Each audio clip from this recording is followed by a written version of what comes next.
Hello, everyone. Happy Monday night. It's like we've never been away. I mean, it's not like we've never been away. It feels like it's been a year and several years since we did this. But it's Monday night. It's the On the Ball podcast recording session, which is nice. So welcome to my study here in Norwich. I think this is the first day I've actually worked in here for ages. Oh, let's remember. You remember this? I need to share the night's events on the old Facebook. You're all good and used to that. And I bet you're sitting there thinking, oh, I wonder who we've got on this fine evening for the return of the On the Ball podcast, which is obviously the most exciting event happening today. Most definitely. Well, let me tell you in 2 tickles exactly who it is. He says, lots of sharing going on. Will that work? Yes, it will. Right. Who we got on? Let's have a looky-see. There they are. Steve Sanders, Anna Say, and Nick Dye. Have I deliberately put them in that order? Who knows? So there they all are. That's lovely. They'll be speaking lots about football, I hope. Otherwise, they're on the wrong podcast. So I hope you've had a lovely time away. Not that you've probably been away, but, with the football break, hope you found lots of fun things to do besides football, because I'm sure you've all missed the football. I hope you got to follow the game in Swansea. It was a nice, tidy pocket of Norwich fans, but I could understand people maybe wanting to stay at home and be enveloped by England's World Cup journey. I should probably mention how my Saturday evening went watching the game. You get to hear about that. I've almost done these, very close to being finished. This is something you won't have missed. I haven't missed this bit. But it's incredibly important, obviously, to the podcast long-term health, probably. And there we go. It's done. That's exciting. How wonderful. And that probably means that it's now time to start a podcast. So, as if seamless. Thank you for the messages. Get your messages in. Oh, right. Yeah, I did have some notes. So, yeah, get some messages in if you want. Steve's going to keep an eye on them. I'll keep an eye on them as well. So we'll read some out. We've got an invite topic. Dan Brigham has suggested one. I'll read it out on the pod as well. But as with Jude Bellingham, Dan says, during the World Cup, Dan says, when was the last time someone much younger than you made you feel completely inferior? That's Dan's topic. Want to come up with some answers? Do so. There's a Canaries debrief on the YouTube channel. And Facebook. Have to give a read. Well, in fairness, that was a preview to the weekend. So maybe, but it's in the Athletic office. So that's interesting. Right. Enough rabbiting on. Let's crack on with the show. What a show we've got in store. I cannot wait. Let's do it. And by doing it, I mean, let's play the intro music. See you on the other side.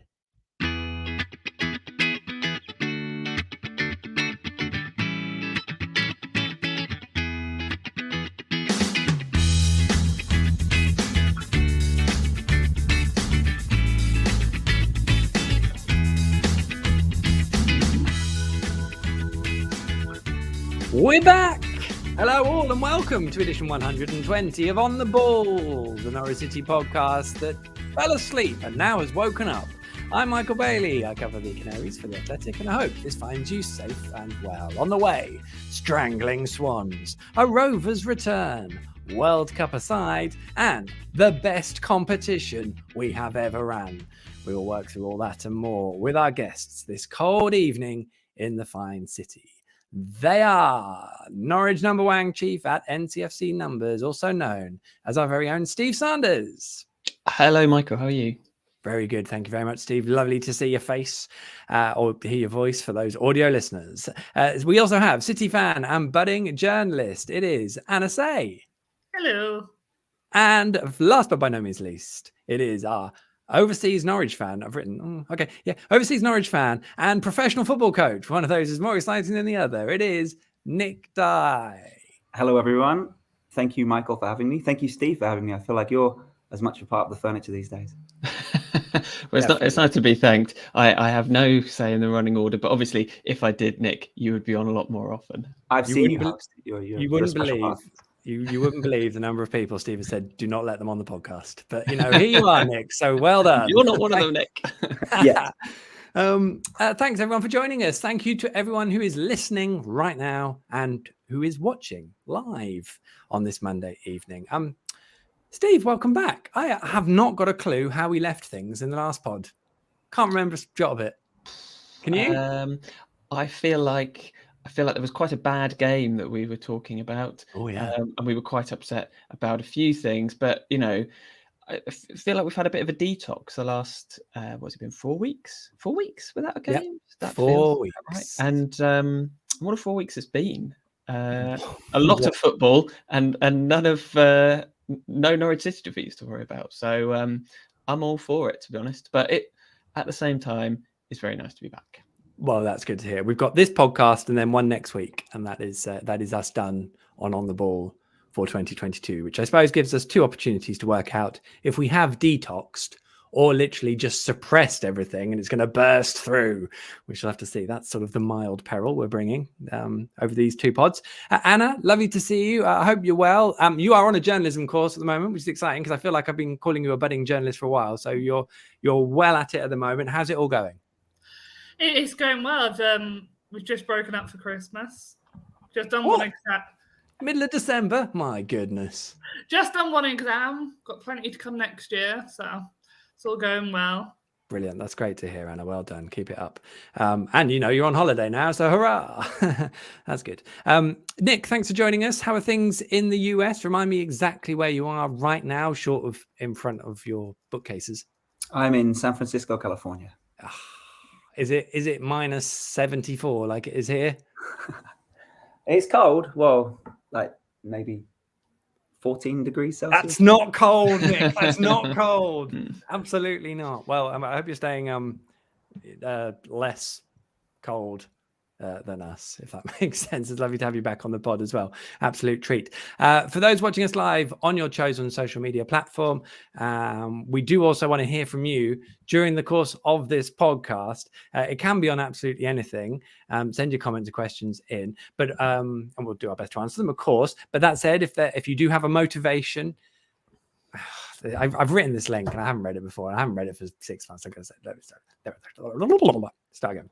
So, yeah, for those watching, great. You can get in touch with us, post your comments and questions. That is all great. However, if you would like some motivation or inspiration for why you would like to get in touch with us, we do try and think up a topic every so often. And this time, our very own Dan Brigham has suggested one. I'm definitely attaching his name to this one. He says, as with Jude Bellingham during the World Cup, when was the last time someone much younger than you made you feel completely inferior?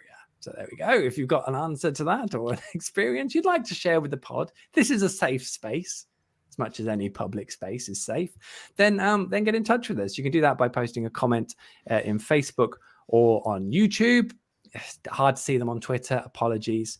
Maybe if you at me in it, it might work. But also you can send us an email with an answer, and we're always going over those, and if they're worth it, we can always bring them up in the following podcast. So you can email us at Twitter KERS at iCloud.com. I mean, in some ways it's remarkable Twitter is still going, because I feel like 4 weeks ago maybe that wasn't going to happen, but here we are. So that's good. I reckon we should crack on with this week's headline act.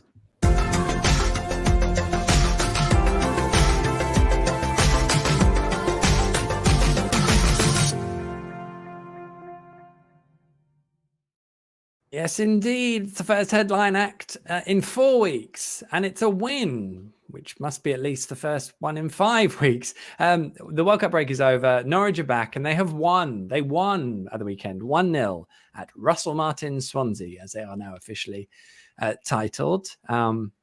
Joyous return of football to the Principality and of the Championship and Norwich City action. I feel, Steve, there were two ways of viewing this game. There are those who, can appreciate the solid start and defensive action that was required, and those who feel that there wasn't much attacking action and it wasn't maybe the best game of football. So where are you, Steve, on that precarious fence? I mean, I think both of those things can be true, right? He's stuck on it. That's where he is in that fence. That's stuck right. on the top. Yes, I have got splinters right now. Yeah, I mean, we were good defensively. We were good without the ball. There wasn't a lot of attacking to be done, and it wasn't a great game. So I feel like we've got off to a great start here, Michael, because I'm just agreeing with everything you've just said. Just like the old times. Just like we usually do. I mean, I'll address the elephant in the room straight away in that there are some slightly more important games of football going on right now. And I did have the Morocco game on, Morocco-Portugal on at the same time as this one. Found a way to watch this one somewhere.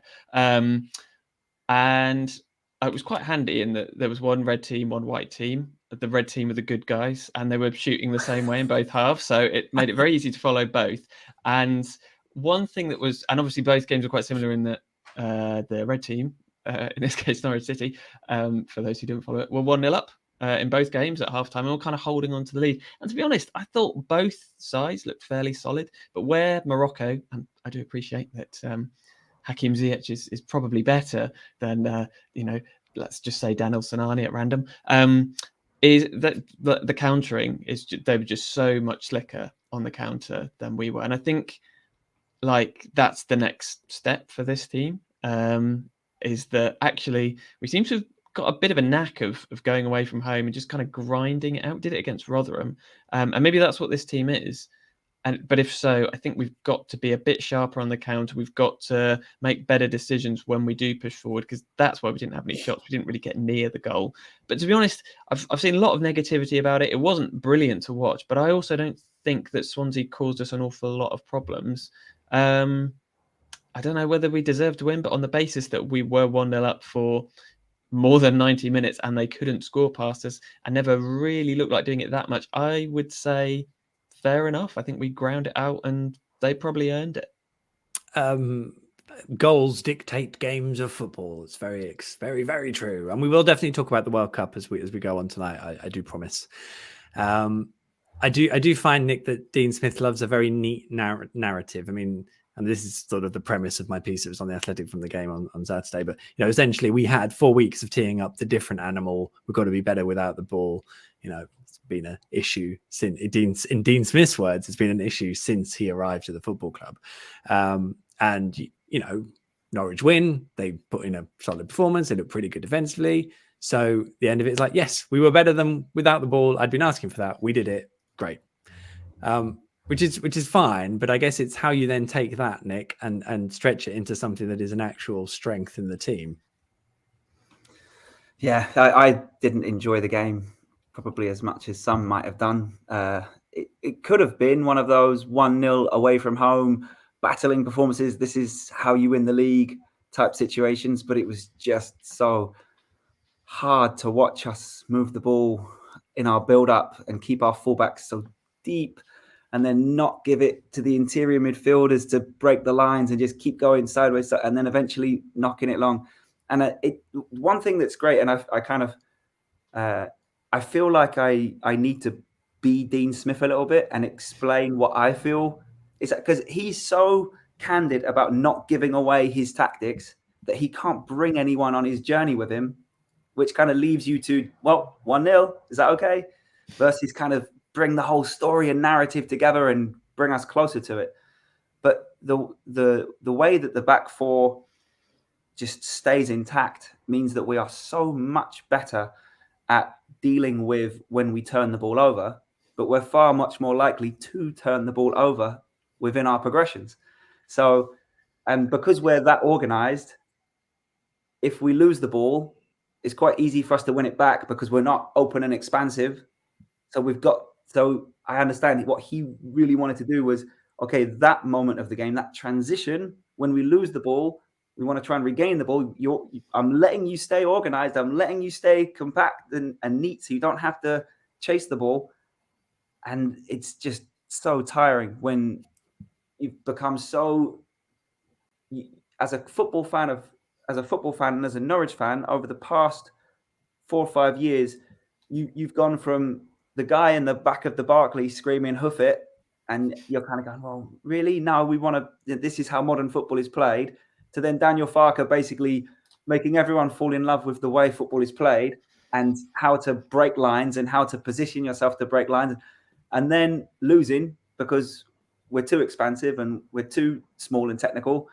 And then, okay, Stuart Webber going, okay, back to basics. And then we've got this program in front of us.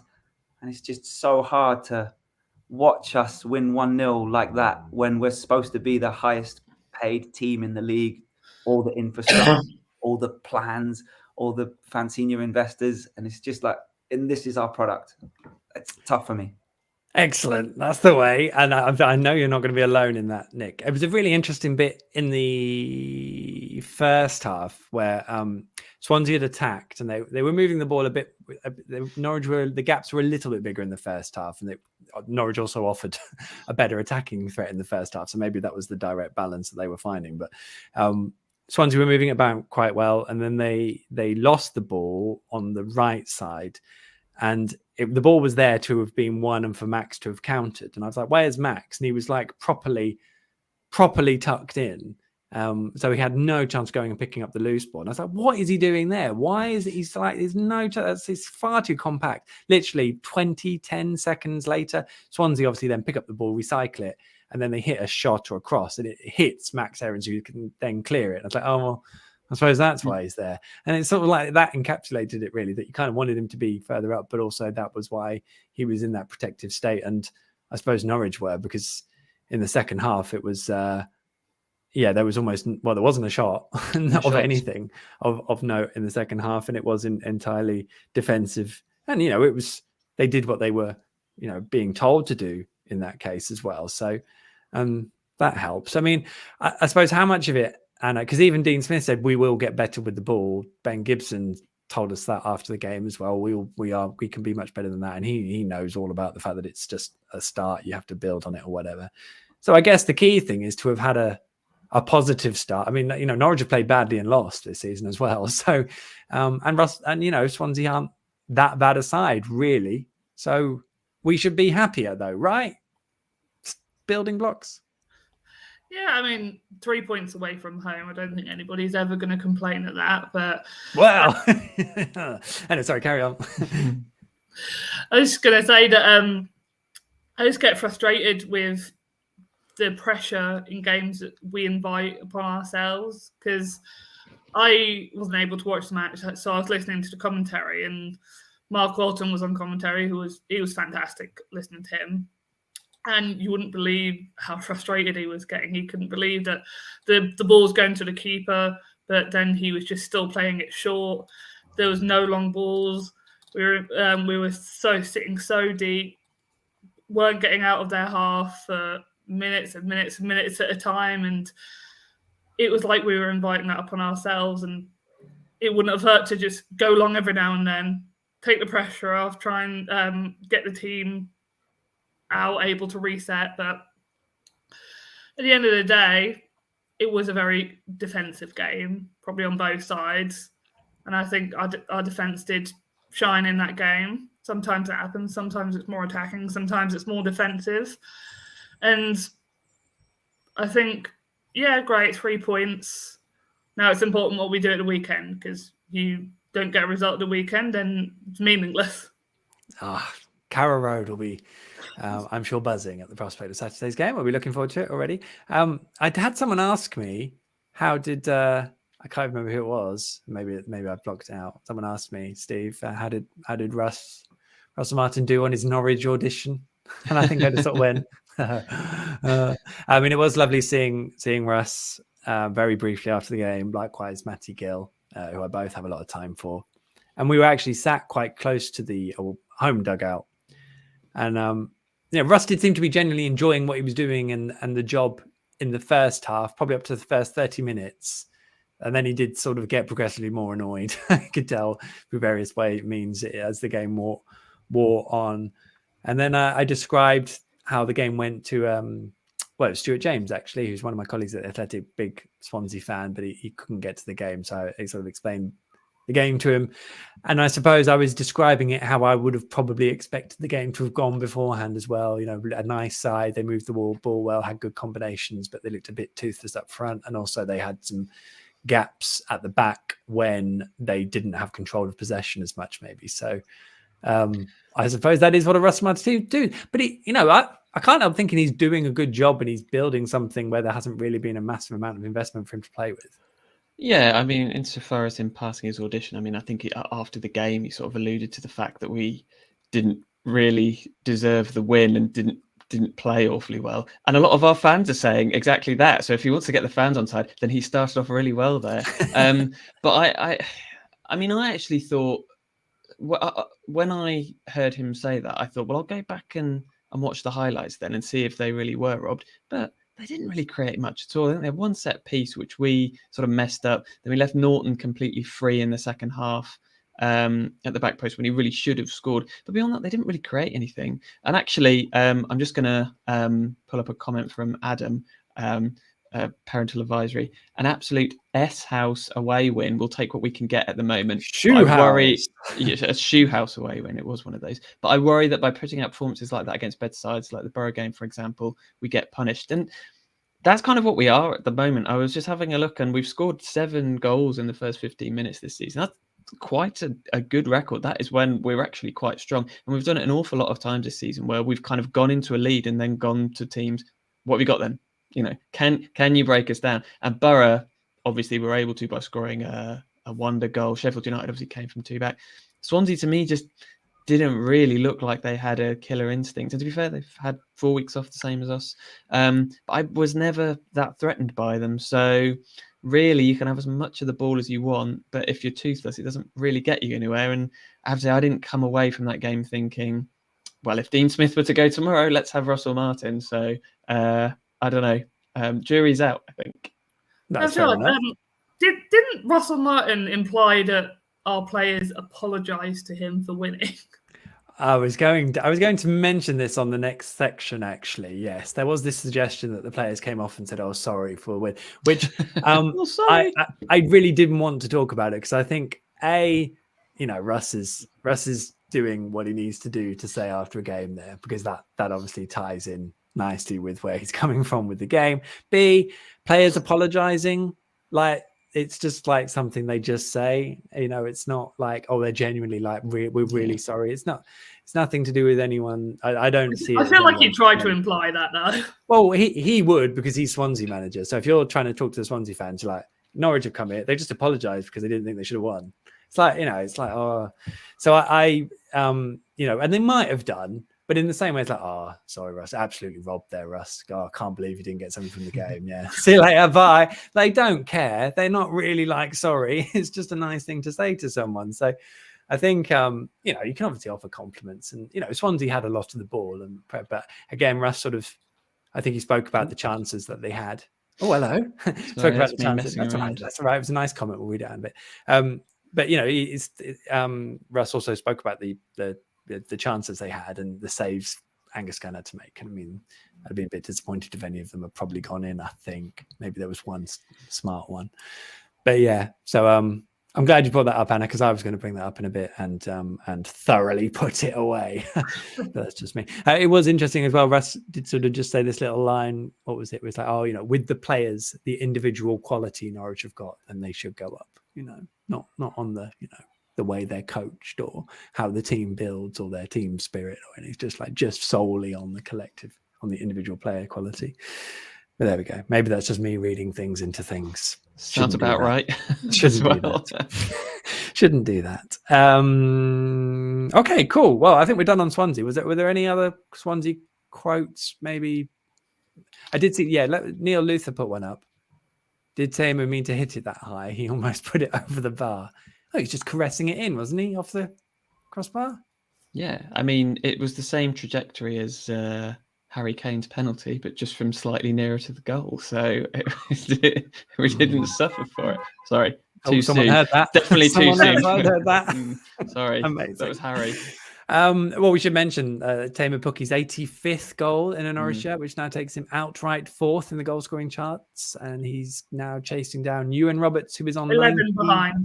97, isn't it? Yeah, there's been some. I saw this on Twitter. I was tagged in something. Well, Norwich tweeted that he was 11 behind. The club said 96, but Pete Raven, who Oh, the club I have said consider 96. the club said 96, but the Pete Raven, who I consider the authority on such matters, says 97, and I've got 97 as well. So Now I you don't know. see, Awkward. but Pete. So did Pete? Hello, Pete. By the way, you won't be watching. Did he tweet in this latest round that it was 97? In this latest, or was it one from a little while ago? Since Teemu has scored. Okay, so there was also a conversation about whether Ewan was on 96 or 97 a few weeks ago, and Pete had suggested it was due to a goal that wasn't given to him at Sheffield Wednesday, and I thought this is great, and I had a little look into it, and I don't think that's true. I don't think that is the case. I think Ewan was credited with this goal at Sheffield Wednesday. The issue seems to be whether his playoff goal is counted, because some websites miss the playoffs as like other for some reason, or that's what I noticed. It was the only place where I could figure out there was one goal that was missing. So I think it's his goal at Cardiff that sort of gets dropped off. So I definitely do think it's 97. Yeah, if that's the case, it has to be 97, doesn't it? I'm willing to be proven wrong, but I did have a little look, and for me, that was the anomaly, that his playoff goal had gone into other rather than league. And so people might just go, "Oh, it was some friendly," and it's not. It's like, as important a goal as he scored. Not quite as important as he thought it was when he scored it, but equally still quite important because he thought it was a golden goal and it wasn't. How things would have been different, or would they? Who knows? But yes, so 97 goals, so 12, I think it is. But obviously, as always, I'm a nice guy. If people want to correct me or let me know if we're wrong, please do. Because that's the kind of podcast we are, wholesome and friendly. Will Teemu get there? Will he get to 96 or 97? Do we think? It's going to be touch and go, isn't it? It's going to be close. Well, I mean, on the assumption that let's not assume anything. But if he is not here next season, then he will only have another 24 games to do it in, plus cup. So that's one every 2 games. He's done it before. I think he's going to be 1 or 2 short. Prove me wrong, Teemu. That sounded like a prediction, Michael. It's sort of a prediction. It was more of a hoping to talk it up. Okay, let's say that. Go on, Teemu. Right. Well, that probably does take us nicely on to the things we are not going to talk about, which I don't have a sting for. You'd have thought I'd have used the World Cup break to produce a sting, but I haven't. So we don't have one. Things we're not going to talk about. I wasn't going to talk about Norwich's break because they did have 4 weeks away. They did some nice stuff.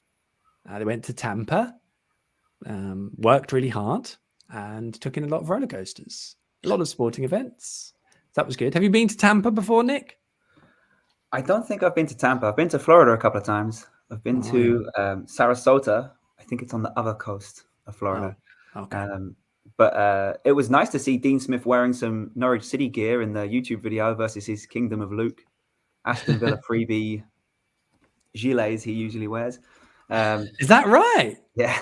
Is he? I didn't notice that. Yeah, it's one thing that gets me when I see him in Kingdom of Luke gear on a match day. I can't hang that. It was nice to see him shouting at some people on the training pitch, wearing shorts and sunglasses. He looked kind of cool out there. So yeah, I enjoyed those YouTube training videos. Picked up some ideas from those. Those were great. That's the way to do it, definitely. I did. So there is there's a big piece on The Athletic about what Norwich did during their break. And someone posted a comment in it who I think was from Tampa. They were like, "Oh, thanks for this. I was genuinely wondering what they were getting up to while they were here. Shame they went on the big tourist yacht." So I don't know what the issue is with the big tourist yacht. I mean, it seems quite fun. Goes down a nice river or whatever. They also had a Tampa style Thanksgiving. So that sounds fun. I don't know. I mean, it's a sunny one, I guess. So, yeah.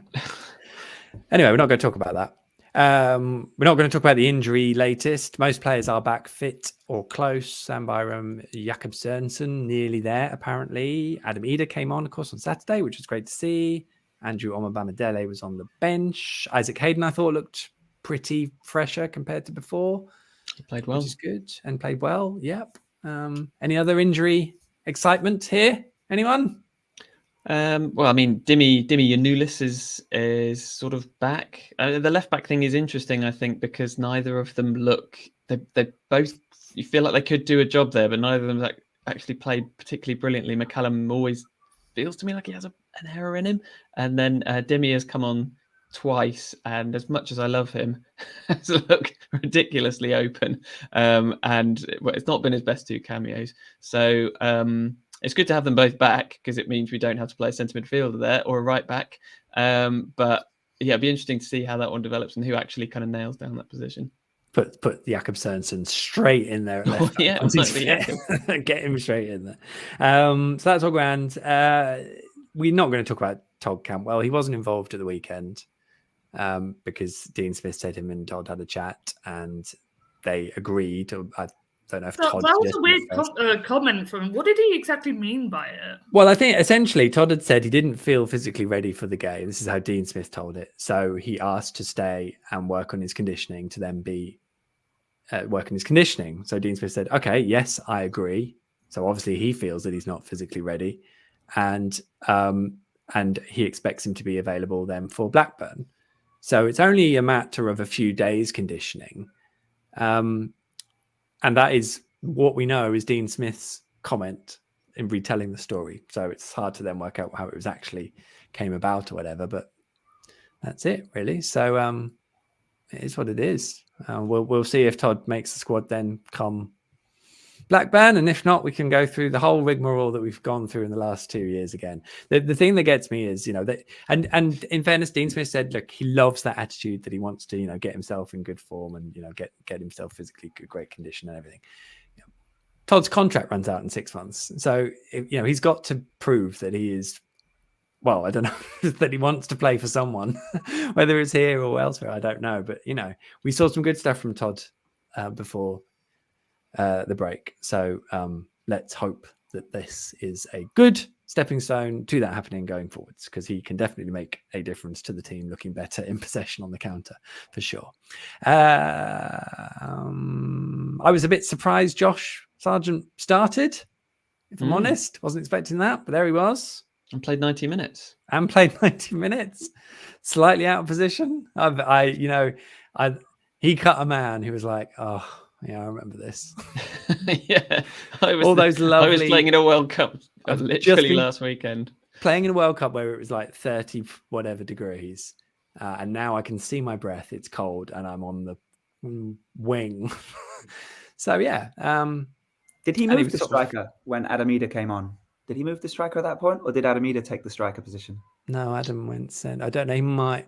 I can't think that he went to a 2 because they were so defensive. So, just wondering if there's a hierarchy being built here around the number 9 position. Well, having seen him play in the World Cup, that you have to play Josh you have to try and get him as central as possible. The idea of him being a wide forward is actually borderline pointless now. It just doesn't work. He's not a winger. And if you're playing him in a slightly wider role, he's having to do that defensive work. Then you could, but you could play any fit bloke or player there and they will, run around and do that job. But, Josh showed up really well at the World Cup. I thought he did the job centrally well. I thought he linked the play well. I think he's done that for Norwich as well now. And, the Iran game that he started, I felt he was, maybe a touch of bias, but I thought he was the best player on the pitch. And Yunus Musa was probably the best player in every USA game, but I thought Josh Sargent pipped him in that one. Love it. We will talk about the World Cup later. We're not going to talk about it now, he says. Anything else anyone doesn't want to talk about?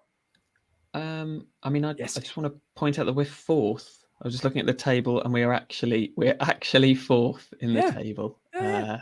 Obviously that's not news to anyone, but it just surprised me. And you say that I did have to remind myself of the position in the table during the break because someone asked me. I was like, can't remember. I think I've just spent weeks thinking we're doomed, we're terrible, and then I'd look at we won and we're 4th. So maybe the season could still end beautifully. Well, they could definitely still finish in the top 2, but they are 6 points behind Sheffield United. So. Yeah, which is closable, isn't it? Norwich are good enough to close that gap. If Russell Martin is to be believed, then we've got the quality, so why not? Exactly. Anything else? Anyone else that doesn't want to talk about? That's fine if not. I was just going to mention. Sorry, just one more thing to not talk about. Yes. Fair play to the fans that made the trip for that game, and obviously to you as well, Michael. Oh no, I don't. With your Welsh Odyssey. I mean, obviously you get paid for it, and they don't. Yes, exactly. But there is no comparison. Honestly, of all the Norwich City away games you could have tempted me to in the last however many years, that would have been way down the list. So I do think fair play to. I don't know how many went, but fair play to them. No, I don't actually know the number. I did take a picture of them. It was sort of a couple of small clumps, but it was a lot fewer than I've seen normally, and they were all quite tightly packed, which I guess was as much about keeping warm as anything. But I guess none of them, not many of them anyway, would have been watching the England game because they'd have been on a coach or a train maybe if they were going home the night. But hopefully they got to make the most of it in Swansea. Oh, actually, yeah, quick shout out to Mo and Rob, who I shared a train with from London to Norwich on Sunday. They'd also travelled back from Swansea earlier that morning, and we had a lovely chat for 2 hours on the train. So I'm now saying hello to them both, so that's good. Yes, finally, Norwich City under-18s. They were at Burnley tomorrow night in the FA Youth Cup, but they're not now because it's been postponed. So can't wish them good luck for that, but good luck for the future date whenever it's arranged for. We will find out. And also Norwich City women, they are at Burnley in the Women's FA Cup third round, but they're not now because that's been rearranged for December the 18th, and they will play Cardiff at home if they go through. Be lovely to think that might be at Carrow Road, wouldn't it? That would be nice if it wasn't at the Nest, but the Nest is a great place to go and play as well. So onwards for the women. Wonderful. Right, I think we're covered off with all that. In which case, I would like to say, any other comments? Any comments that are worth Neil Luther saying Timu will score his 98th goal in the playoff final. Could happen. Could happen. We're going to win the playoff final 9-0. Is that the idea there? Yes. So he'll be on 89 at the start of it, and then he'll score all 9 to take himself to 98. That's fantastic. That would be wonderful, wouldn't it? Oh, Teemu. Brilliant. Well, in that case, I think we can move it on nicely to a bit of superstar Johnny Watson as we hear him say this. This is almost fantasy football. Yes, it is almost fantasy football. The fantasy football being Blackburn Rovers at Carrow Road. How exciting. They returned with a 4-1 home defeat in their derby with Preston. So it definitely can be worse. I mean, they're a funny team, really, aren't they? Blackburn, Anna. They seem to see them as a team that, they do tend to start fast and then they seem to sort of disappear, which they did last year. And I think they're in danger of probably doing that this year if we just jump to a really big hot take conclusion on one game back after the World Cup. Yeah, but I mean, they are, like you said, they're a funny old team. You never quite know what to expect from them, but then again, you never know what to expect from Norwich either. So it's a game I'm looking forward to because I haven't been to Carrow Road in a few weeks. Unfortunately, the course I'm on it's on a Saturday most times, so it stops me from getting there. So whenever I can get back there, I'm always going to enjoy it. But Blackburn, I don't think that's one that I'm dreading. I feel like it's a very winnable match. They've got they've got some good players, but at Carrow Road, I think it's an entirely winnable match. So I'm hoping that's what happens. I don't want to be there if it goes the other way because it won't be nice. Well, I was going to say, so what have you made of the sort of the reportage of the atmosphere at Carrow Road, having not been there? Do you still have a what's the word? Like an empathy with the supporters who are going and feeling that, or are you kind of like, I would still wish I was there? Enjoy it, guys. I love being at Carrow Road, no matter what. I mean, I don't think it can ever be as bad as. Well, to be honest, I'm talking out now, but it's like those seasons under Houghton and Alex Neil, those were some really, really toxic times. But I think it's the hardest part of it is that the fans just want to feel connected to the manager. They want to feel connected to the players, and there's just not that. It's not there at the moment, even though apparently social media has talked all that up, and there isn't a disconnect between the club and the fans, but I think we all know that there is. And you feel that when you're at Carrow Road. I was able to go to a game, I've completely forgotten, was it QPR, the one that was on the Wednesday? Possibly, yeah, why not? I was able to get to that one, and it wasn't a great atmosphere. Like, the fans, they try, but every song, it always just, it dies off, and it's hard. I knew being there on that match, it's hard to try at the moment. It's a two-way street. The football, that's supposed to encourage the fans encourage football, but I don't know. I mean, Carrow Road, I'm never not going to love being there. This is a place I've always loved being. I'm always going to love being there, even if it is hard to be there sometimes. But we'll see what happens. Hopefully, it's a good day this weekend. Let's bring on the fiery atmosphere. I'm a big Ben Brereton Diaz fan since the days, Nick, before he was Mr. Diaz. I've always liked him as a player. I mean, it's a phenomenal story what he's done. And yeah, but there's elements of the team where they are a bit sort of kind of typical Championship, and they're obviously going through quite a lot of transition themselves as well, really. It just feels like a proper opportunity for Norwich to build on what they did the weekend. You would hope so. It's likely to be a draw, right? Based on the stats of Blackburn never drawing. Typical would be. Yeah, they've still never drawn, have they? Not drawn. Oh my gosh, 0-0. Along come Norwich. It's possible. But no, I mean, the season that before last, when they had Harvey Elliott, I remember him just being way too good for the ability for us to move our shape and get after him and double up on him. He was just far too good for the league and for us at that moment. And I think sometimes when you go through that transition of having a spotlight player and he leaves, then sometimes that galvanizes things and you get this spirit behind it. And I think that's what Blackburn kind of have had, this spirit, but it's kind of coming down a bit now. And all those expectations are starting to die. It's probably a pretty dire place to be a fan right now, as well as Carrow Road, by the sounds of it. Hurrah! What a treat we're going to be in for. Whatever happens, Steve, Blackburn will be back. Literally in the first full week of January, because we've drawn them in the FA Cup third round. It's the gift that keeps giving. That's something that happened in the last 4 weeks, isn't it? Yes, when was that? It was in the middle, just in the World Cup, wasn't it? Because I was sort of it was a choice. You know what? I've just realised I've got a World Cup 2022 chart here, because remember I was looking at it, wasn't I, when you were telling me which group Cameroon was in? I was saying no, they're not in that group. Does it have on there when the FA Cup third round draw was taking place? Well, no. Which game it was? But who wants to take a guess on the last game result I filled in?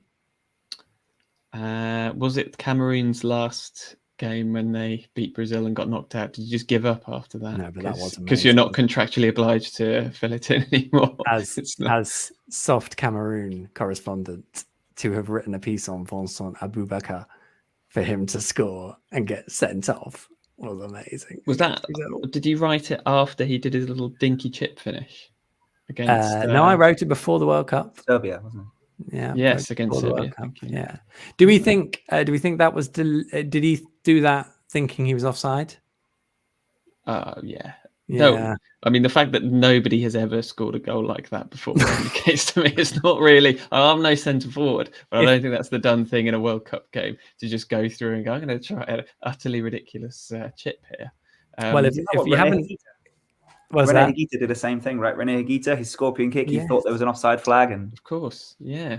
So kind of things happen like that. If no one's seen the goals against Serbia by Cameroon, then go check them out. Even if you ditch the World Cup, it's fine.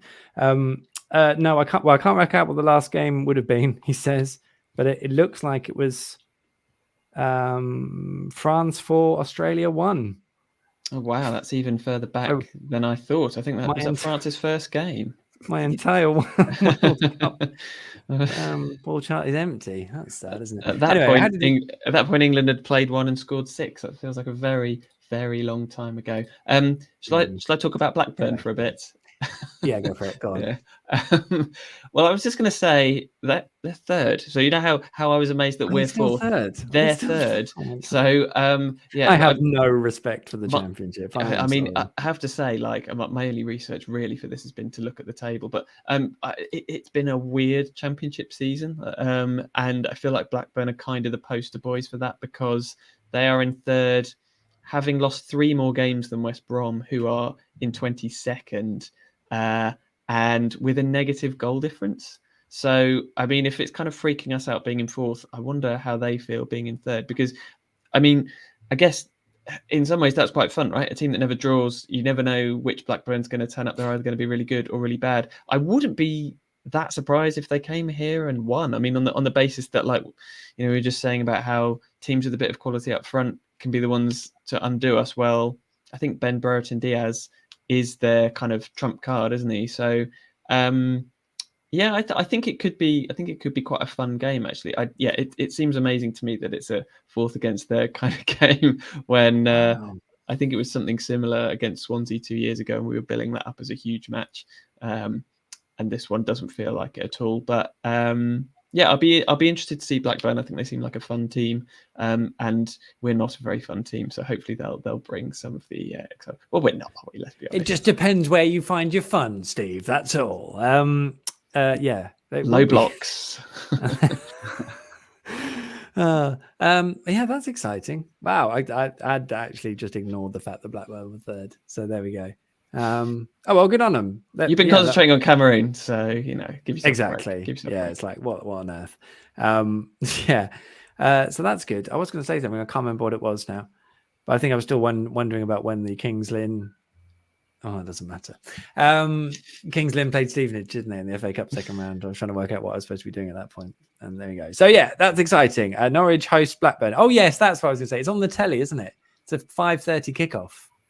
Oh. I think that's... Hang on. I didn't even realise that. Is that right? I love the lack of research that's gone into this. Is that, yes, it is right. Yeah, yeah. Because, you know, I'm probably borderline turning up at a wrong time for a game this season. But, yes, 5:30 kickoff on Saturday at Carrow Road. So you can't, you know, you're more likely to be early than late in that situation. So that's fine. It's good news for Nick, right? What time is that? More manageable time. Well, a little bit more sleep. Yeah, a little bit more sleep. That's at 9:30 a.m. for me. 5:30. Is that right? That's not bad. Well, there we go. That's all right. Okay, well, that's exciting. And as I said, Blackburn will be back at Carrow Road on January the 8th, is it? It's on the Sunday at 2:00 in the FA Cup third round. Magic of the Cup. Don't tell me you're not excited. Which leaves us with Kenny Other Business. We'll have a look through some comments as well and come back to some more comments and go through those. But yeah, Kenny Other Business, you know, World Cup, I reckon, is prime Kenny Other Business. Loads of stuff on The Athletic about all the stuff that is not football related with the World Cup being in Qatar. We spoke quite a lot about it before we went on the break. I know some people are not interested in the World Cup for the very reasons that it's being held in Qatar. I'm not going to repeat everything I said last time, but it's still monumentally conflicting to have the World Cup there. I find watching it now, it could be anywhere. It's just a tournament that's taking place. And again, I don't know if that's right or wrong. And that's why I would probably want to then highlight the continuing work that so many of my colleagues are doing in Qatar and here and in New York and the US around the stories around Qatar, around the fact that supporters still can't appear to get into games wearing rainbow colors in some form. A migrant worker dying during the tournament, and then some of the ways that was commented on by people who are running the World Cup essentially. So yes, that's all there. That's not going to go away. And I would like to think, and I know we're going to make a big effort at The Athletic to make sure that those people who didn't want to answer certain questions because they were concentrating on the sport, once they are out and done, they then do get to be asked those questions so that there isn't that excuse anymore. So that's a very important thing for me because I don't think it should be forgotten. There is also the football. So does anyone want to talk about the football that they have seen? As I said, I thought Josh Sargent did really well. I thought I'm just going to tell you my thoughts. No, someone else tell me. Well, England. I thought England. So I have doubted Gareth Southgate. I didn't think there was much tactically wrong from him against France. I just thought it was a really tight game between two very good sides. I think France probably the fact that they led and they probably they still had a degree of control, even though England were creating chances. I didn't necessarily think it was a clear-cut foul on Saka before the first goal, for example. It was probably the first penalty, but sometimes you don't get a penalty. But yeah, I'm fine with it. Is anyone else sort of distraught or going to start swearing because of the referee? I mean, we've got used to it now, haven't we? Those kind of refereeing standards. I mean, to be honest, no one really needs my opinions on this game. I'm not going to add any more to what people have probably already heard. But I thought the referee was fine. Didn't the big decisions were should have seen that foul, but then I wasn't sure if that for the second penalty if it was a foul or not. But a couple of things that didn't get given our way. But I sort of feel like that's splitting hairs in the grand scheme of things. Really, I'm sort of surprised. Am I surprised? Maybe I'm not surprised at the backlash, but I didn't think it was that. Compare him to Senor Lahoz from the previous night, Argentina versus Netherlands, which was just the most fantastic game, partly because he completely lost control of it. Amazing game of football. I thought the referee was fine. I thought that, you and I have sat in a pub before the tournament, Michael, and I've told you how we were going to win this World Cup because Gareth Southgate is a second coming. You were less convinced. Ultimately, it wasn't just you. It was everyone. Everyone on the podcast. It was everyone on the podcast. I'd like to think we were both right because I think, even though ultimately we obviously weren't right, because I think but it could have happened, couldn't it? And it was gutting. I mean, I'll let Nick come in, but I was upset because I thought that if we got through that game and we could have done, we should have done, we might have ended up winning the whole thing. Yeah, probably not. Given the results that have happened all over the World Cup, I've done a prediction game with my friends, and I finished last place. It's been so unpredictable.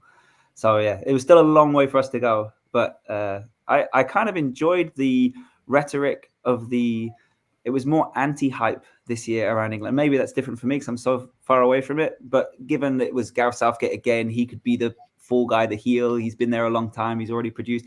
It felt like this could have a narrative that builds to them winning versus just us believing that we're better than everyone else and therefore we will win. It felt a bit better. But for me, it's still a little bit too emotional because my wife is French. And so therefore all of my in-laws are calling me, texting me, saying basically, they don't know that, they're pretty good English speakers, but they tended to use the word loser quite a lot. So it's, wow. And then it's not, no, it's all in good fun. But then it's not a game that I would want to watch back. So I'm not, and probably the emotions were too high watching it. So but I think the problem with the refereeing that was just so frustrating was that the way England were trying to play is we were trying to build pressure, bring numbers forwards, try and break them and crack them. And we just weren't able to do that because the ref kept not giving us the foul in the moment where there was that kind of coming together. And that led to the counterattack, which everyone knows is, France's bread and butter. That's the way they want to play. So it's like, oh, you've killed us again. Whether or not it was a foul or not is, more arguable. But I think that's probably the reason it was so frustrating. Nick, can I just ask from a personal point of view, what would have been worse, losing to France, which obviously we did do, or losing to the USA? No, I was in America when Robert Green managed to fumble the ball into his goal during the World Cup. So I'd already felt that one after giving it, Robert Green, he used to play for Norwich. And like, oh, isn't that the guy you said? So I've been through that before. But no, actually, USA, I think they warmed the hearts of many this World Cup. And they certainly got me. And I'm more enthusiastic because I want more and more people to kind of watch the game and follow the game and study the game just so that I can talk to them about the game versus the score. So no, I if we'd have lost to the US, it would have been hard, but no, I'm a Norwich fan. If I can't take those types of things on the chin, then I can't take anything. Oh yes, we're very used to losing. I'm joking. If anyone thinks We're fourth. We're fourth, exactly, behind Blackburn. And now I've just yes. I mean, I had USA. I pulled USA out of the work sweepstake, and I was genuinely thinking, well, there is a prize for wooden spoon here. But they were good. They were athletic, and actually, there was I didn't write it, but there was one moment where Josh had to sort of really battle for the ball, and it sort of fell behind him, sort of another 10, 15 yards, and his two teammates who were closer, I can't remember who they were, didn't run to come and meet the ball. They just sat there, and he screamed at them both. And I just thought, I think you're used to 3 weeks because the US side were proper physical. They were all over the place. They covered the ground. I think he was used to 3 weeks of players busting a gut to have run up and won that ball.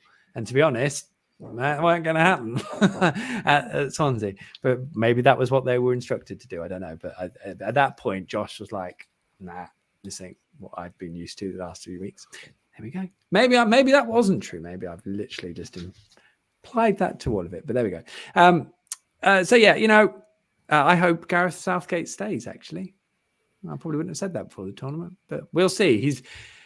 Well, I don't want to put it on him, but his representatives are doing a brilliant job at the moment let's just see what else is out there because there's unfinished business. And quite right. Like, he was taking absolute pelters a few months ago for losing what's a fairly meaningless game at the end of the season. 4-0 at home to Hungary in the Nations League. But you don't get judged on that stuff. Like, the Nations League is fine, really. Well, yeah. But ultimately, what counts is what you do in the major tournaments. And honestly, I sort of think if he chose to walk away, I would be thinking fair enough. I think it's on him now, isn't it? It's not a case of will the FA keep him, it's will he stay. And I would definitely want him here in 18 months' time here in the England job. Literally buy your Christmas tree, which I did see someone mention. Here we go. Matt Gregory. Those Christmas lights behind you still look like Ipswich blue, like last year. I mean, they do look very blue. They do, and I think it was Matt that commented on it last year, and I'd completely forgotten about that until he mentioned it again this year. So they're not blue; they are white. I mean, apart from it also looks like I don't know how to put lights on a tree. There are a lot of lights. It's just a tree of lights. Yeah, it's like a really gaudy effort, but it doesn't look that bad in real life. So when Gareth Southgate does come round into my living room, for whatever reason, I can show him properly. Well, yeah, okay. Well, we'll see how they look next next week's pod. If you're probably very similar. If I am on, yeah. Right. I'm not planning to take all the lights off. As much as I want to please Matt, that might have to wait till next year. Well, maybe you can take a still. And we can share that on social media to judge. It'll be like that dress that was different colours. Yes, it could be the Christmas eye trickery. Yes, it'll be a very slow year if that turns into a viral tweet. But, Steve, have you been paying attention, Steve? So that's all good. Yeah, England. I do think they probably could have won it in the end, but also it kind of showed what needs to go your way to win it. Like, you can be a very good side and not win the World Cup. That's ultimately the thing. That's what we've all learned. Just one more quick thing on the World Cup. Penny for the thoughts of Tim Krul as the Netherlands were knocked out on penalties on Friday night, given the way he wasn't chosen in the squad this time around. Indeed. Well, I did write a piece on their penalty shootout in 2014 on the Athletic, where Tim obviously came on and had all the all the dark arts of the penalty shootout, which is a lot of fun. And quite clearly against Argentina, Louis van Gaal basically said, no, I don't want the goalkeeper to do all that stuff. I want all of you to do all that stuff to all of the players, because they were all like, they were getting in their way as they walked down. Denzel Dumfries was booked, wasn't he, for being in the penalty area. He wasn't taking a penalty. He just ended up in the penalty area. And it's like, it is a shootout. And they were all going over to the other side. It was hilarious. They were literally a whole team of just giving it some to really disrupt them. So all of you who've seen the picture of Argentina and Otamendi, waving his ear hands and things, and Lionel Messi, giving it to Van Gaal. That's why. And you know what? If you beat someone trying to do that, you'd probably do the same. Wouldn't you? You'd be Absolutely. like, nah. That's fair enough. I guess it's about context, because I saw that picture going, God, they're so classless in winning, aren't they? Exactly. But realise. it was like 10 minutes of them absolutely turning the screw. And I think there was a bit before the game as well. But you know what? Fair enough. Fair enough. Totally fair. That's what the media does. It's all about context, isn't it? I hate the media. All of them. They're all just out for this stuff of rankness. Anyway, Cameroon. Yeah, we spoke about them, didn't we? My soft Cameroon correspondent stint went well. And that's it. We're obviously got... Oh, go on, Steve. It's not quite it, because I would like to know briefly your England watching experience, which was presumably, and you haven't actually revealed this yet, in Wales. Oh, yeah, it was in Neath. Yes. It was in Neath. So, yes. So for big occasions, we've tended to do things. We did it for the semi-final of the Euros, and we did it for the women's quarter-final, I think, at the Lionesses at the Euros, where we all sort of go somewhere relevant and we write a piece of following the game from these different venues, and it's sort of like a timeline of different slices of what everyone's doing. It's loads of fun, and they always read so well. This piece is on The Athletic right now. I had colleagues, I think Phil, I've got to try and remember where everyone was now. Phil Buckingham was in Sunderland because of Jordan Pickford. Phil Hay was with Kyle Walker's old coach in Sheffield, I think. And Sooty was in... Sooty? Sorry, not the puppet. Richard Sutcliffe. The standards have gone downhill. Oh, no, I can't do a Sooty impression because he didn't say anything, did he? It's so annoying. Yeah, Richard Sutcliffe was in... I think he was also in Sheffield. Or was he in a random pub with something to do with Harry Maguire? So I was in Wales. I knew I was going to be in Wales. So I was like, I'm in Wales. That might be quite amusing to watch the game from Wales. And Andy Pfeiffer, one of our editors, found that Martin Margetson, the Welsh but England goalkeeping coach, is from Neath. I think he was born there or some such. And that's, just around the corner from Swansea. So I was like, okay, well, there's a pub that is, looks like a World Cup pub. They were advertising that they were, come here to watch the World Cup. They had all the games. So I was like, okay, proper World Cup pub. Great. So I literally had to run 30 minutes from the stadium for the Liberty Stadium to the train station. I literally running, having done all of the work I was tired. Get there, trains cancelled.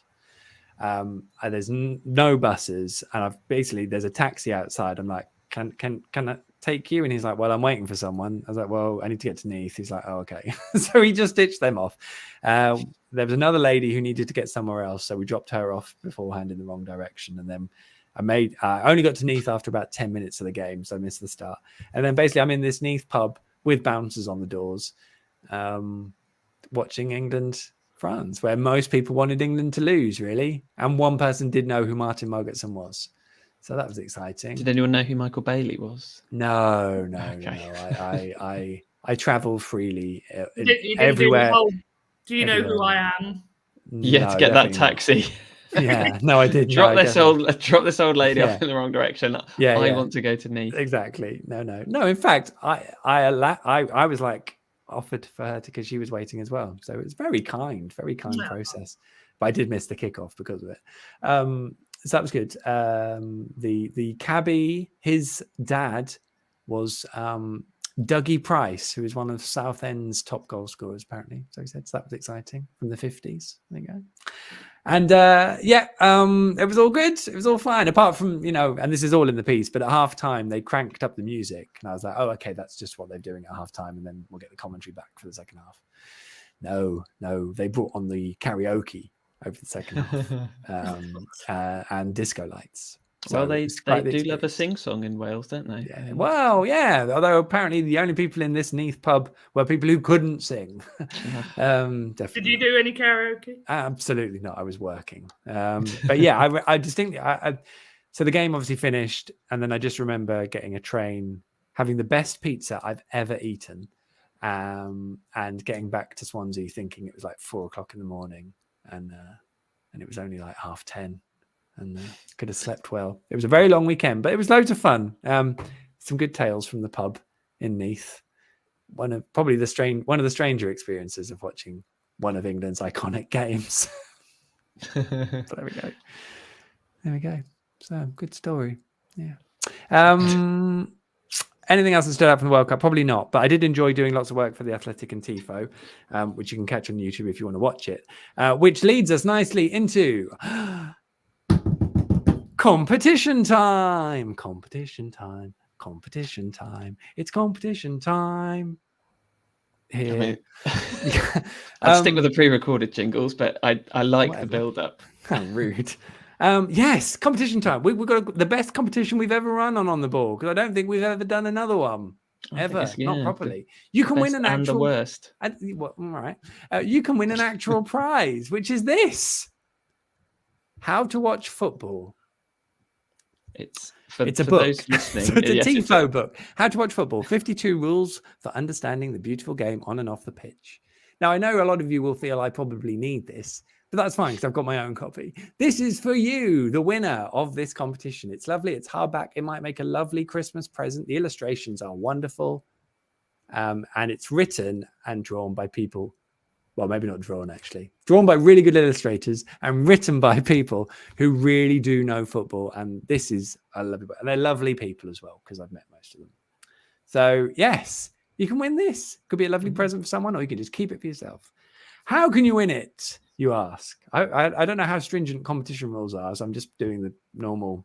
Yeah, we haven't talked about T's and I'm C's. sure this is legally fine, but it's a give. It's one giveaway, and there's a question to answer, isn't there, Steve? Have you got a question for the viewer?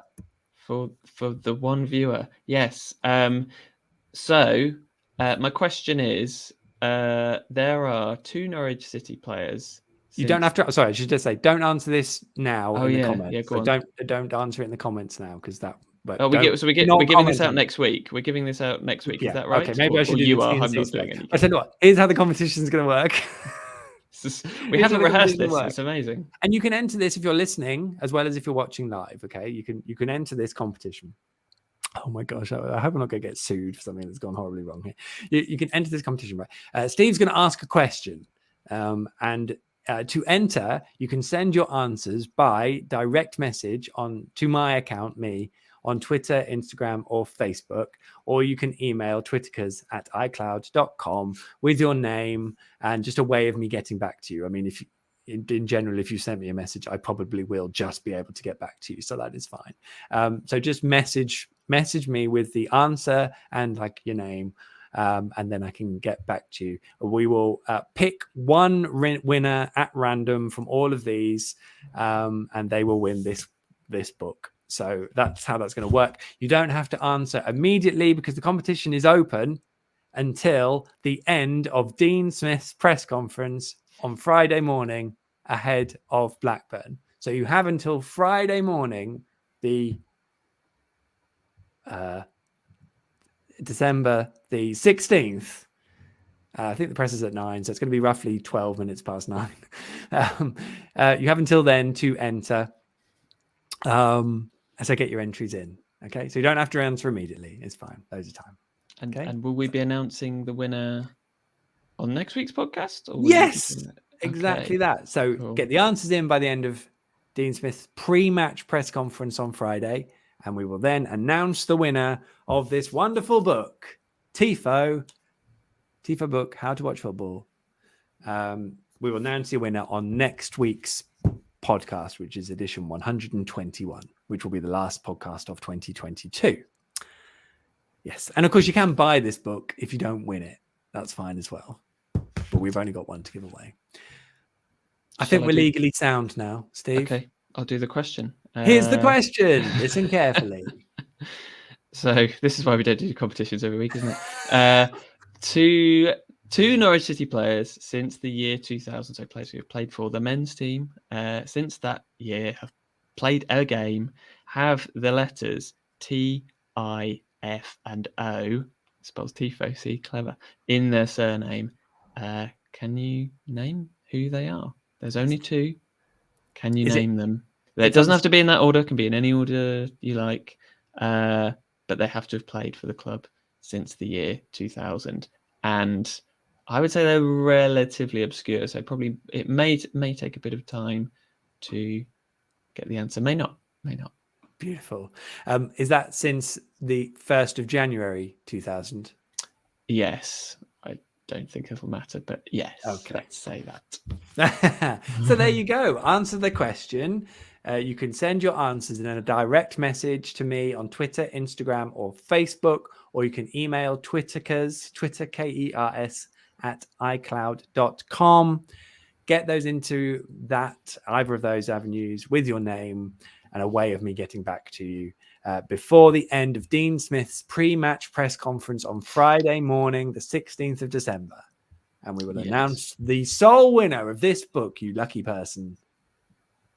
Tifo, How to Watch Football. I'm actually tempted to buy that. That looks quite good. You don't need to, Anna. You can enter the competition. Although we'll have to go through the exact terms and conditions where the podcast appearers can also enter. But anyway, yes, get entering and good luck, which I think is the correct terminology. And we'll be giving out one of Dean Smith's old gilets next week. I hadn't. Yeah, that's such a good observation, Nick. I hadn't twigged that at all. Right. Okay. Viewers, questions. Hello, viewers. What other questions have we got? Are there any other? Is it signed? He says, "Is the book, Neil?" No, it's not actually, but I probably could arrange it. If you want the guys to sign the book, then I could probably get them to sign it. I thought he might want your signature. That's what I was assuming he meant. Well, I don't. Why would you want me to sign the Tifo book? I mean, I will obviously, but I don't want to deface it. Yes, obviously, I'll sign it if someone asks. You're the Athletics Michael Bailey. Thanks. Was there anything else worth saying? Probably. Is there any other comments? I'm just whippling through them. Oh, Matt Gregory. Burnley, Sheffield United, and Watford all to come here at Carrow Road. Is that a good thing? Good point. Not sure. No idea. Declan Cotter. What World Cup players should Norwich buy in January? Love that question. Any I mean, they couldn't afford any of them. The Championship's judgment that there would be no Championship players in the competition at this stage of the weekend was perfectly judged. So well done to the EFL. Anyone? Maybe one of the Saudi Arabia players. They look quite good. Yeah, all the Morocco players. I mean, are we supposed to be realistic here? Yeah, I don't. So that's going to seriously limit our options. Yeah. I thought Unahi for Morocco looked excellent. Don't know. I think he might play for Angers in France. And no one knows who they are, right? So yeah, we'll have him. He was a midfielder. Yeah. We need a midfielder. Yeah. Well, constantly. Good shout, like that. Nick? I mean, the one that definitely impressed me was USA's Yunus Musa, who's still young, but he's currently playing in La Liga. So that's maybe one for the Premier League if everyone else keeps their hands off him. So June then, in the summer. Love it. We should probably note Ismail Kone, who Norwich were linked to in the summer. He has joined Watford. So, has he? Yes. He joined Watford during the World Cup break. So there you go. Interesting, because he came on for Canada a couple of times and didn't do a lot. Theoretically, he was the player that Norwich, in theory, got turned down for. So they then went for Marcelino Núñez. Oh, I've softened the Z then for some reason. Don't know. I'm obviously out of practice. There we go. That's a good one. And then, okay, finally, Neil Luther. What is your go-to karaoke song? Doesn't mean you have to sing it, but what would you go for? I would be tempted to go for Bohemian Rhapsody, probably. Wow, well, that's a hell of a range. Oh, I mean, it would be bad, obviously. Well, because otherwise I'd end up doing like a Radiohead song, and no one wants to hear Radiohead on karaoke, do they? Let's be honest. So, or Coldplay. Oh, I did that once. In a Lowestoft pub. I sung via karaoke "Trouble" by Coldplay. Oh wow, yeah, that is a bit of a mood killer, Michael. Yeah, sorry. So then I suppose you're on Bon Jovi, maybe. I don't know. Gold is loads of fun, but again, gets quite high, doesn't it? By Spandau Ballet, obviously. For all I've you done big Common fans. People by Pulp. That's a good. Oh, that's a see? good choice, isn't it? You're Yeah, better at this, Nick. much less demanding. I think instinctively, something like Rocket Man. I feel. Oh, Mind you, that's got a high bit as well. But as Elton's now retiring as of next year, could maybe take on that mantle. Just He's need not. the glass.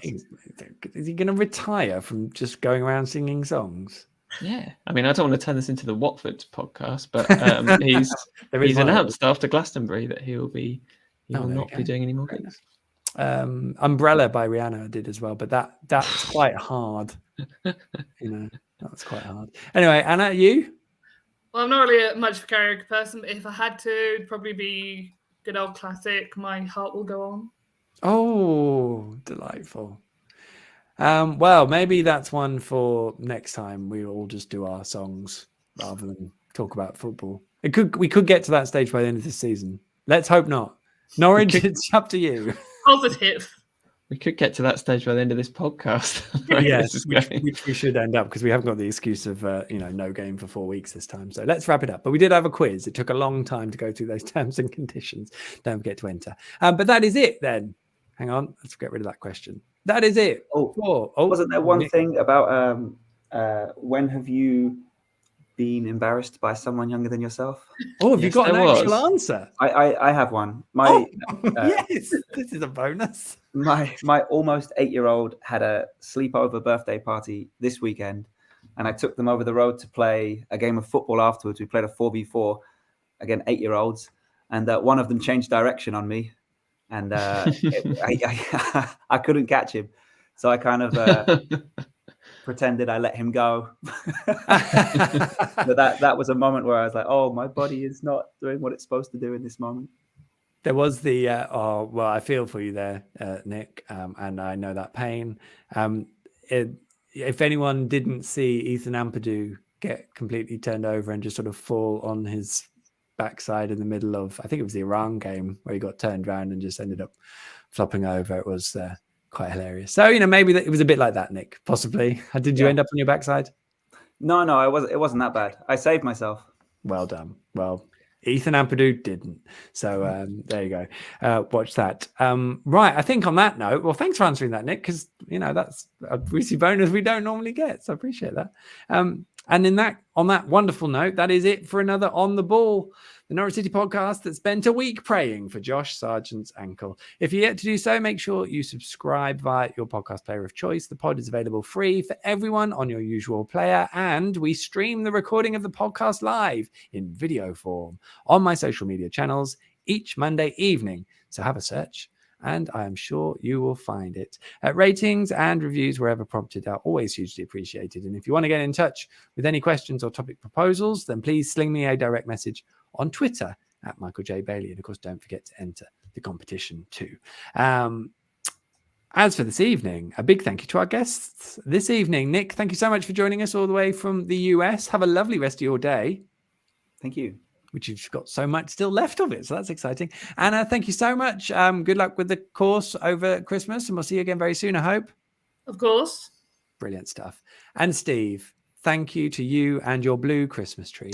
Thank you. I'm now off to rearrange it for next week, or just tear it down. I can't have people saying I got blue lights on my tree. No, just take it out of shot. That's all you need to do. No, please don't. Okay, it's the only Christmas effort anyone's likely to make. So yes, see you next week. Have we agreed? Well, yeah, let's say see you next week. Right, whether that's a question or not. Yeah, why not? And hopefully to you listening and watching, we will also see you next week, next Monday, for another edition of the On the Ball Norwich City podcast, our final one of the year. What a year it's been. So make sure you don't miss it. Until then, never mind the danger.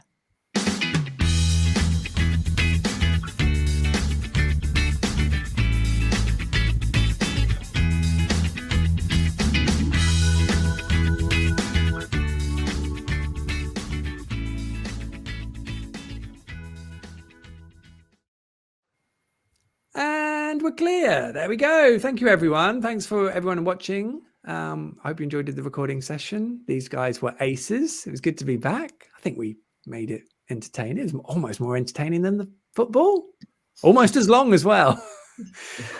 Yeah. How many minutes of injury time was that? Yeah. Oh, yeah. We didn't talk about that actually. The old weird injury time. Thank God, by the way, that it wasn't like 12 minutes. Right. We'll say goodbye to everyone. Everyone give a wave and we'll say goodbye. We'll see you next Monday. Thanks, guys. All superstars. We'll see you later. Bye-bye. Bye.